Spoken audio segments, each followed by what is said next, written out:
অনলাইনে হ্যারাসমেন্টের শিকার হন কিংবা সাইবার বুলিং এর শিকার হন, তাহলে আপনার করণীয় কি? আপনি হ্যারাসমেন্ট বা সাইবার বুলিং এর শিকার হলে আপনি কি করবেন? প্রথমত আপনি প্রমাণ সংগ্রহ করার চেষ্টা করবেন। বুলিং এর স্ক্রিনশট, মেসেজ, ভিডিও, ছবি ইত্যাদি সংগ্রহ করুন। এগুলো ভবিষ্যতে আইন প্রক্রিয়ায় সহায়তা করবে। এরপরে আপনি সংশ্লিষ্ট প্ল্যাটফর্মে একটি রিপোর্ট করবেন। ফেসবুক, ইনস্টাগ্রাম, টিকটক, ইউটিউব ও সব প্ল্যাটফর্মে রিপোর্ট করার অপশন থাকে। কন্টেন্ট বা অ্যাকাউন্ট রিপোর্ট করে তা সরিয়ে ফেলার অনুরোধ করুন। এরপরে আপনি ব্লক করতে পারেন। বুলিংকারীকে ব্লক করুন যাতে সে আর আপনার সাথে যোগাযোগ করতে না পারে।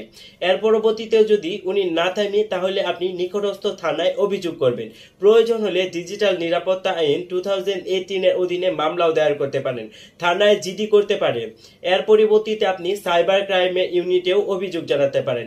বাংলাদেশ পুলিশ সাইবার ক্রাইম ইউনিটে সরাসরি অভিযোগ করা যায়, বা আপনি 999 নাম্বারেও ফোন করে ক্রাইম দপ্তরে যোগাযোগ করতে পারেন। পরবর্তীতে আপনি আইনগত সহায়তা নিন। প্রয়োজনে একজন আইনজীবীর সহায়তা নেবেন। আদালতে প্রতিকার চাইতে পারেন। মানসিক সহায়তা নিন। সাইবার বুলিং এর শিকার হলে কখনোই চুপ থাকবেন না, আপনার পরিবারের সদস্যকে জানান। প্রাসঙ্গিক আইন ডিজিটাল নিরাপত্তা আইন 2018 এর সেকশন 25, 29, 31 এবং 35 অনুযায়ী হুমকি, হেনস্থা, গুজব, সম্মানহানির জন্য শাস্তি রয়েছে। এর শাস্তি সর্বোচ্চ 3 থেকে 5 বছর পর্যন্ত কারাদণ্ড, জরিমানা, এমনকি উভয় দণ্ডও হতে পারে। আপনি একা নন, সাহস রাখুন, আপনার পাশে সবাই আছে। আমার ভিডিওটি যদি আপনাদের ভালো লেগে থাকে, অবশ্যই আমার চ্যানেলটিকে সাবস্ক্রাইব করে আমার পাশেই থাকুন এবং লাইক, কমেন্ট, শেয়ার করে দিন।